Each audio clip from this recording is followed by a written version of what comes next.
A very good morning, children. Shall we continue with 0 to infinity? Yes.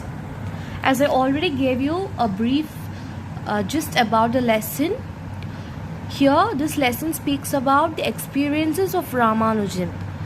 How did he become a great mathematician and how did he reach Cambridge? Okay, now we shall see what happens. The most significant term came 2 years later when one of his senior friends showed him the book, A Synopsis of Elementary Results in Pure Applied Mathematics, a collection of 4,865 formulas and theorems without proof by G.S. Carr. For a boy of 16, the title itself must be frightening, but Ramanujan was delighted. He took the book home and began to work on the problems given in it. The book triggered the mathematical genius in him. Mathematical ideas began to come in such a flood to his mind that he was not able to write all of them down. He used to do problems on loose sheets of paper or on his slate and jot the results down in notebooks. Before he went abroad, he had filled 3 notebooks, which later became famous as Ramanujan's Freud notebooks. Although Ramanujan secured a first class in mathematics in the matriculation examination and was awarded the Subramanian Scholarship, he failed twice in his first year arts examination in college, as he neglected other subjects such as history, English, and physiology. This disappointed his father.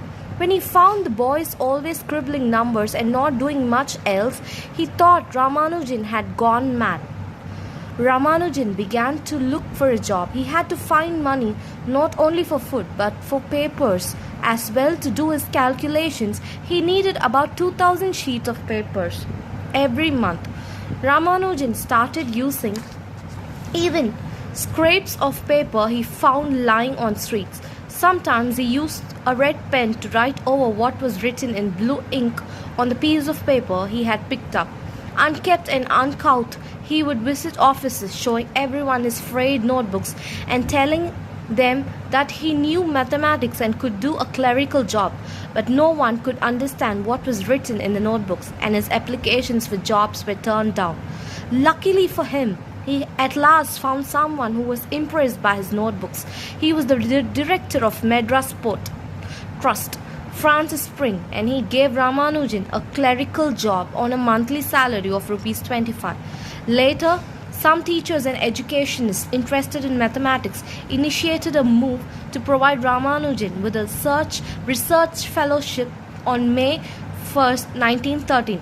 The University of Madras granted him a fellowship of Rs 75 a month, though he had no qualifying degree.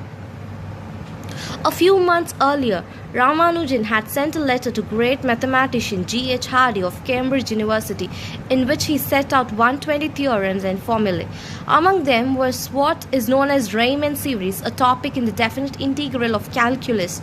But Ramanujan was ignorant of the work of German mathematician George F. Riemann, who had early arrived at the series, a rare achievement. Also included was Ramanujan's conjectures about the kind of equation called modular pi. Delling subsequently proved the conjecture to be correct. It did not take long for Hardy and his colleague J. E. Littlewood to realize that they had discovered a rare mathematical genius. They made arrangements for Ramanujan's passage and stay at Cambridge University. On March 17, 1914, he sailed for Britain. Okay, children, we read the second half of the lesson. Okay, what is given in the second half of the lesson is the most significant term came 2 years later when one of his senior friends showed Ramanujan a book written on mathematics. It is a synopsis of elementary results in pure applied mathematics, collection of 4,865 formulas and theorems. What happened after Ramanujan got this book? Most of us used to get scared of maths, right? Even I myself, very afraid of solving maths. I'm not so great, I'm not so genius in maths. See, but Ramanujan delighted the other way. He was on the other way.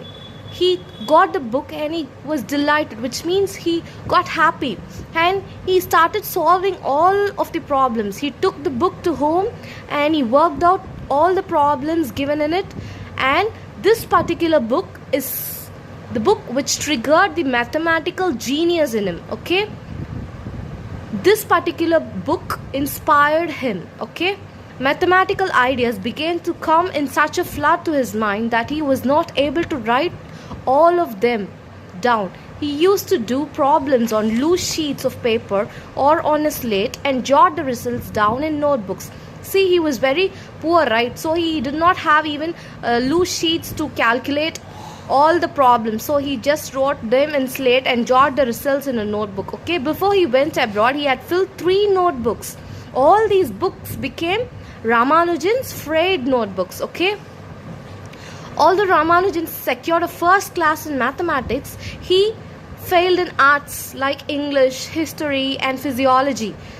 Physiology is the study of the functioning of body organs. Okay, like how does liver function, how does lungs function, what is the function of brain. It comes in biology. Okay, he failed in all those 3, and this disappointed his father, and he was thinking, you would have noticed when children don't listen to their parents and they do what they like, parents will think, no, my son has become a crazy fellow. See, and like this, even Ramanujan's father was looking at him in such a perspective that he was always playing with numbers, he was always scribbling numbers, and he did not concentrate on his other subjects. His father was thinking he has gone mad. Okay, Ramanujan began to look for a job. Why did he look for a job? Because he wanted to secure a job not for food but for buying papers for calculating maths. This is how he loved mathematics. This love in mathematics took him to a greater level. It carried him from India to Cambridge and discovered the mathematical genius within him. Okay, he needed about 2000 sheets of paper every month. Ramanujan started using even scraps of paper. Scraps of paper means bits of papers he found lying on the street. Sometimes he used a red pen to write over what was written in blue ink on the piece of paper he had picked up. Unkempt and uncouth. Unkempt means he doesn't know any manners. Uncouth means, what is uncouth? Uncouth means he doesn't know to behave in a pleasant way. He has no neatness at all. He is he behaves in a very unpleasant way, and he doesn't care about his appearance. Without caring about his appearance, he used to attend interview. Nowadays, how are people attending interview? They go in court in suit, they carry file. But Ramanujan was opposite to it. He was unkempt and uncouth. He would visit offices showing everyone his Freud notebooks. Freud notebook means all loosely stitched notebooks. Notebooks which are loosely stitched, okay, like bits, and telling them that he knew mathematics and could do a clerical job. But no one could understand what was written in the notebooks, and his applications for jobs were turned down. See, since he was very unkempt and uncouth, and also he has written all his mathematical solutions in a Freud notebook, and people were not able to understand what was written in his notebooks. Though he told that he knew mathematics very well and he could do clerical job, all his applications were turned down, which means all his applications were rejected. Luckily for him, a person who was impressed by his notebooks, his mathematical genius, he appointed him as a clerk in his Port Trust. He is director of Madras Port Trust, Mr. Francis Spring. Okay, he gave him a monthly salary of ₹25 and he appointed him in a clerical job. Later, some teachers and educationists interested in mathematics initiated, which means they started a move to provide Ramanujan with a research fellowship. Fellowship means a monthly amount which could be given for a person who is doing higher studies. Okay, on May 1, 1913, the University of Madras granted him a fellowship of ₹75, though he had no qualifying degree. Okay, because of the interest in his subject, he was raised to a higher level. Though he had no prior knowledge in the subject, though he had a curiosity in the subject, his love for the subject raised him to a higher level. Okay, a few months earlier, Ramanujan had sent a letter to the great mathematician G.H. Hardy of Cambridge University, in which he set out 120 theorems and formulae.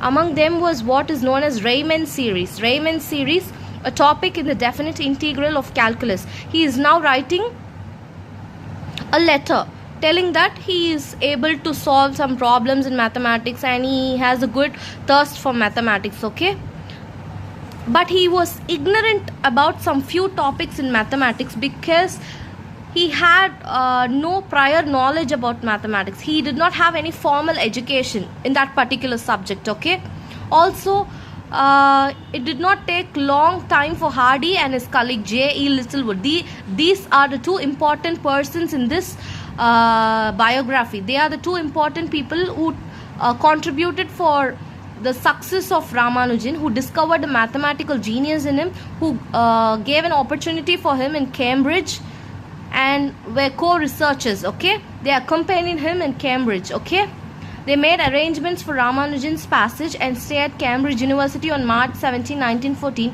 He sailed for Britain. Okay, thank you children. With this, the second half of the lesson ends, and the third half of the lesson will continue in the next session. Okay, before that, I would like to give you all a very small work. Okay, not a homework but a very small work. You should underline all the difficult words after you read this second half of the lesson. Okay, thank you.